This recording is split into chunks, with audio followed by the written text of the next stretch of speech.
slovak.ch, tvoj švajčiarsky sprievodca. Dnes na tému dovoz tovaru do Švajčiarska bez dane.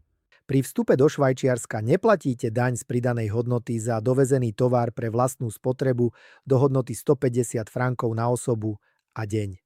Rozhodujúca je hodnota tovaru bez zahraničnej DPH a po prepočítaní na švajčiarske franky podľa oficiálneho colného kurzu.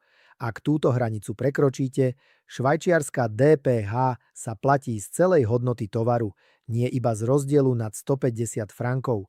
Okrem hodnotového limitu platia aj množstvové obmedzenia pri vybraných tovaroch. Pri mäse je limit 1 kg na osobu. Množstvové obmedzenia sa vzťahujú aj na určité mliečne výrobky a tuky. Pri alkohole do 18% je limit 5 litrov, pri alkohole nad 18% 1 liter. Pri tabakových výrobkoch je limit 250 cigariet na dospelú osobu.